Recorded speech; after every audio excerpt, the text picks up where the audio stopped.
La verdad es que nunca me gustaron mucho los circuitos de carreras. Demasiado ruido, demasiada gente con prisas y para mi gusto, demasiado olor a gasolina y a billetes recién impresos. Pero bueno, mi trabajo me ha llevado a sitios peores, o al menos más aburridos. Esta vez, el escenario era Jerez, Gran Premio, sol de justicia, el asfalto echando vapor, y la élite patria desfilando como si fuera una pasarela. Y en medio de todo ese circo, una llamada, de esas que te dicen que algo gordo ha pasado, y que no es un simple carterista. El aviso venía de un palco VIP, Ricardo Vargas, el halcón, como le gustaba que le llamaran en sus tiempos de piloto. Ahora, un tiburón de las finanzas, metido en 1000 negocios turbios, o eso decían las malas lenguas. Y créanme, en este mundillo, las malas lenguas suelen tener razón. Llegamos al palco, y el panorama era el de siempre en estos casos.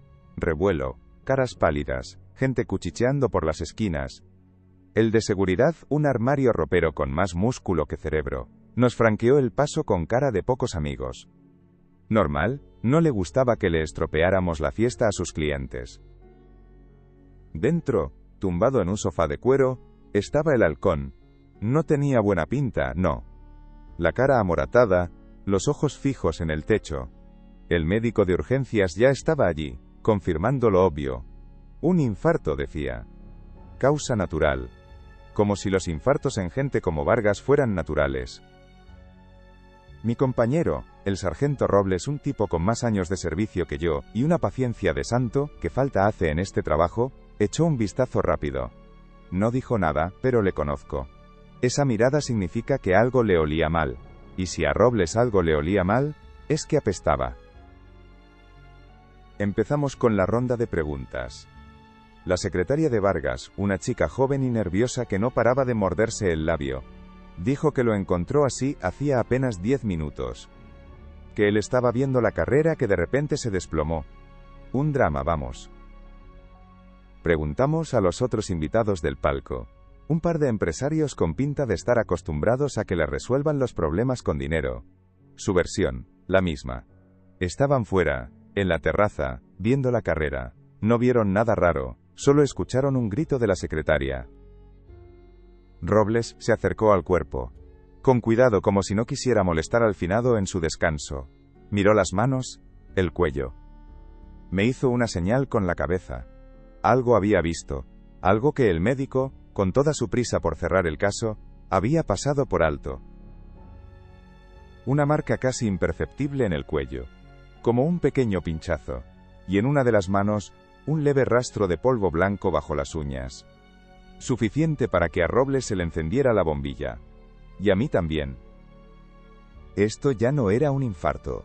Esto olía a otra cosa. A veneno, a algo rápido y discreto. Y el polvo blanco, en un sitio como este, con la gente que se mueve, solo podía significar una cosa. O varias cosas, todas ellas ilegales. Cerramos el palco, lo precintamos. Ordenamos que nadie saliera del recinto hasta que tuviéramos más claro qué demonios había pasado. La noticia corrió como la pólvora. El pánico se apoderó de algunos.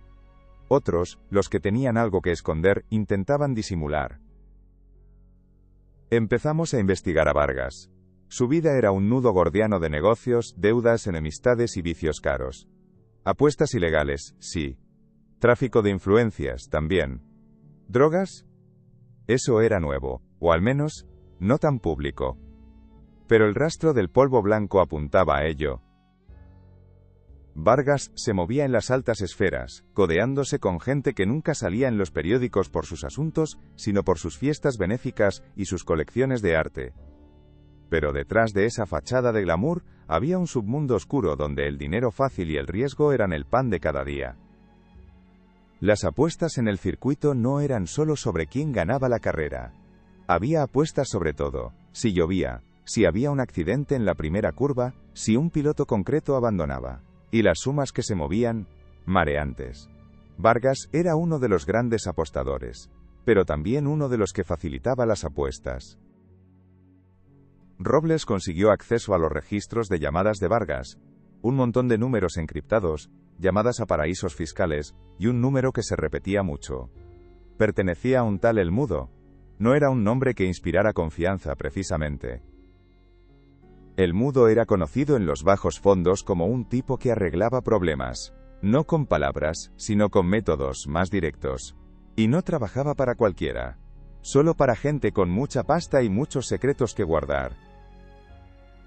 Paralelamente, el forense nos dio los primeros resultados. La causa de la muerte no fue un infarto, fue envenenamiento. Una dosis minúscula de una sustancia que acelera el corazón hasta reventarlo, simulando un ataque. Y sí, se administró mediante un pinchazo. El veneno era sofisticado, difícil de rastrear si no sabías qué buscar, y el momento de la inyección, durante la carrera. Con el ruido, la excitación, la gente mirando a la pista, nadie se daría cuenta de un pequeño pinchazo en el cuello. Y el polvo blanco resultó ser una nueva droga sintética, de esas que te prometen el cielo y te dan el infierno, muy pura, muy cara. Y Vargas al parecer no solo la consumía, también la movía, a gran escala, usando sus contactos en la alta sociedad. La trama se complicaba, un asesinato por envenenamiento en un palco VIP, relacionado con apuestas ilegales y tráfico de drogas de diseño. Y en medio, El Mudo, el sicario de guante blanco que nadie había visto, pero cuyo número estaba en el teléfono de la víctima. Empezamos a atar cabos. Vargas tenía deudas enormes por apuestas perdidas, deudas con gente muy peligrosa, gente que no acepta un no tengo por respuesta, y que curiosamente también se movía por el circuito de Jerez. Y luego estaba la droga. ¿Era Vargas un simple distribuidor, o estaba metido hasta el cuello en la importación? ¿Quién le suministraba esa sustancia tan exclusiva? Las preguntas se acumulaban más rápido de lo que encontrábamos respuestas. La secretaria de Vargas, la chica nerviosa, se llamaba Laura. La interrogamos de nuevo, con más calma esta vez. Al principio, la misma historia. Luego, al mencionarle el pinchazo y el veneno, se puso aún más blanca. Sabía algo. Dudó, miró al suelo. Finalmente, soltó la sopa a borbotones. Vargas estaba desesperado por las deudas. Había apostado una fortuna en una carrera anterior, y lo había perdido todo. Estaba metido en un lío con gente que no perdonaba. Para colmo, había intentado meterse en el negocio de la droga para recuperar el dinero, pero no como un simple comprador, sino intentando desplazar a los que ya estaban allí. Un movimiento muy tonto y muy peligroso. Laura no sabía quién le vendía la droga, pero sí que Vargas tenía una reunión importante ese día, justo antes de la carrera. Una reunión con alguien de fuera. Un socio, decía él. Pero por la forma en que lo decía, a Laura le sonaba más a una cita con el diablo. Le preguntamos por El Mudo. Se le cortó la respiración. Dijo que solo lo conocía de oídas. Un nombre que daba miedo en el mundillo. Que Vargas a veces hablaba de él cuando estaba borracho o nervioso. Como alguien a quien le debía un favor, o peor, la vida. La pieza clave era la reunión. ¿Con quién? ¿Dónde? Laura no lo sabía. Solo que era alguien importante. Y que Vargas estaba más nervioso de lo normal. Se había pasado la mañana en el teléfono, discutiendo con alguien. Robles, con su paciencia de santo, siguió rastreando el número de El Mudo. No era un teléfono fácil de localizar. Prepago, activado en otro país, usando redes VPN. Un fantasma digital. Pero Robles es de la vieja escuela, y los fantasmas siempre dejan algún rastro. Mientras tanto, nosotros seguíamos en el circuito hablando con la gente. Nadie quería saber nada. Vieron a Vargas, sí. Un poco pálido quizás. Pero nada raro. Todos muy ocupados en sus cosas, en sus apuestas, en sus champanes caros. Era curioso cómo en un sitio con miles de ojos, nadie veía nada. O quizás no querían ver. Porque ver significaba meterse en líos. Y la gente de este mundillo huye de los líos como de la peste, a menos que el lío les reporte algún beneficio. Recuperamos las cámaras de seguridad del palco y alrededores. La calidad no era la mejor, pero se veía algo. Vargas solo. Entró, se sentó. Estaba inquieto.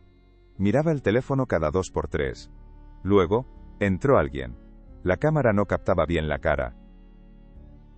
Era un hombre. Alto, delgado, Llevaba una gorra y unas gafas de sol, a pesar de estar en un interior. Muy profesional, el tipo. Se acercó a Vargas, le dio la mano.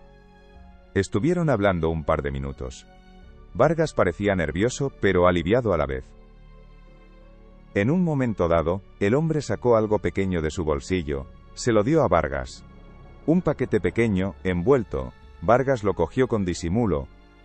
Parecía algo importante, algo que no quería que nadie viera. Después, el hombre se fue. Así, sin más. Vargas se quedó solo, mirando el paquete. Lo guardó en el bolsillo de la chaqueta. Se reclinó en el sofá, volvió a mirar la carrera, y al poco, se desplomó. ¿Era el paquete el veneno? ¿O era otra cosa, y el veneno se lo administró de otra manera? La marca en el cuello seguía ahí. El hombre de la gorra no parecía haberle pinchado. ¿Quién lo hizo entonces? Volvimos a hablar con Laura. Le enseñamos las imágenes. ¿Reconocía al hombre? Dudó de nuevo. Dijo que la complexión le sonaba, que Vargas había mencionado a un intermediario. Alguien que le pondría en contacto con los proveedores. El mudo no era el proveedor. Era el solucionador de problemas. El que cobraba las deudas. El que eliminaba obstáculos. ¿Mató el mudo a Vargas por encargo de los que Vargas debía dinero? ¿O por encargo de los que Vargas intentó desplazar en el negocio de la droga? Robles finalmente dio con el rastro digital de El Mudo, una dirección IP que se conectó a la red del circuito de Jerez ese día, justo a la hora de la reunión de Vargas. No era el hombre de la gorra, pero estaba cerca, muy cerca. La dirección IP apuntaba a un local de mantenimiento abandonado, a unos cientos de metros del palco VIP. Un sitio discreto, fuera de la vista. Perfecto para un encuentro secreto. O para un punto de vigilancia. Fuimos para allá. El sitio estaba oscuro, polvoriento. Olía a humedad y a abandono. Y encontramos algo. Un punto de observación improvisado. Una silla, unos prismáticos, restos de comida fría, y un pequeño frasco de cristal. El frasco estaba vacío, pero olía a algo químico. Algo que el forense podría identificar. Y cerca, en el suelo, una jeringuilla de insulina. De las pequeñas, de las que no hacen ruido. El pinchazo en el cuello de Vargas cobraba sentido. El hombre de la gorra no era el asesino, era el intermediario, el que entregó el paquete a Vargas. ¿Qué había en el paquete? ¿Más droga? ¿O era algo relacionado con la deuda? Y si no fue el de la gorra, ¿quién usó la jeringuilla? El frasco contenía restos del mismo veneno encontrado en el cuerpo de Vargas. Y la jeringuilla tenía huellas. Parciales, pero huellas al fin y al cabo. Pertenecían a El Mudo. Bingo. El Mudo estaba en el edificio abandonado. Tenía una vista perfecta del palco de Vargas. Usó un rifle de aire comprimido modificado para disparar la jeringuilla. Un dardo envenenado.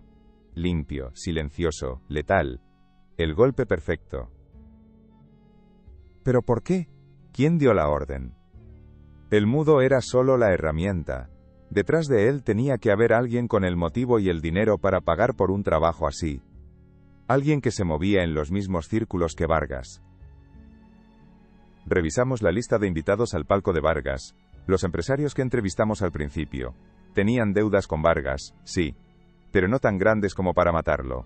Y no parecían tener el carácter o los contactos para encargar un asesinato así. Pero había otro nombre en la lista, alguien que no estaba en el palco cuando llegamos. Un tal Don Rafael. Un viejo lobo de mar, con negocios en medio mundo, y fama de jugar muy fuerte en las apuestas. Y, casualmente, uno de los supuestos socios de Vargas en el negocio de la droga. Según Laura, Vargas y Don Rafael habían tenido una bronca monumental hacía unas semanas, algo sobre dinero y un cargamento que no llegó. Vargas se había quejado de que Don Rafael le estaba estafando. ¿Y el paquete que el intermediario le entregó a Vargas? ¿Podría ser el cargamento que faltaba? ¿O una muestra de la droga que Vargas quería distribuir? Si era droga, era de Don Rafael. Y si Vargas intentaba moverla por su cuenta, eso sería una traición. Don Rafael tenía el motivo. Vargas le debía dinero, le había traicionado en el negocio de la droga. Y don Rafael tenía los contactos. El mudo trabajaba para él. Todo empezaba a encajar, aunque de una forma retorcida. Localizamos a don Rafael. Estaba en su yate, fondeado cerca de Cádiz. Le invitamos a colaborar en la investigación. Vino con su abogado, un tipo trajeado con cara de pocos amigos y menos palabras. Don Rafael, tranquilo, sonriente, como si nada. Negó cualquier implicación. Vargas era su amigo, su socio. Las deudas eran asuntos menores entre caballeros. El negocio de la droga. ¿Qué negocio de la droga?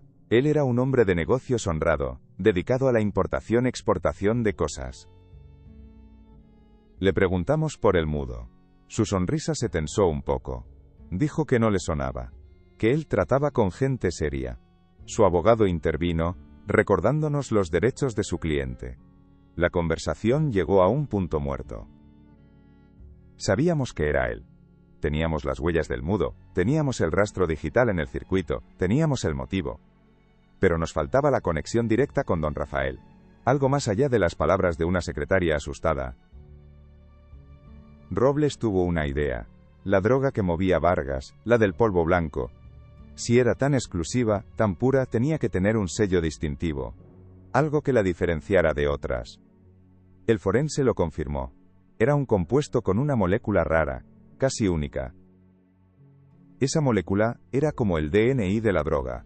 Ahora necesitábamos encontrar a alguien más con esa misma sustancia. Alguien que pudiera conectarla con don Rafael de forma irrefutable. Empezamos a investigar a los contactos de don Rafael. Gente de su círculo, sus socios, sus clientes. No fue fácil. Se mueven en la sombra, usan testaferros, empresas fantasma. Pero poco a poco, fuimos rascando la superficie. Y dimos con un nombre. Un tal El Químico. Un tipo que vivía aislado en una finca en la sierra, con un laboratorio montado. Se decía que era un genio creando sustancias nuevas. Y, sorpresa, tenía vínculos antiguos con don Rafael. Montamos un operativo discreto para entrar en la finca. El Químico no opuso resistencia.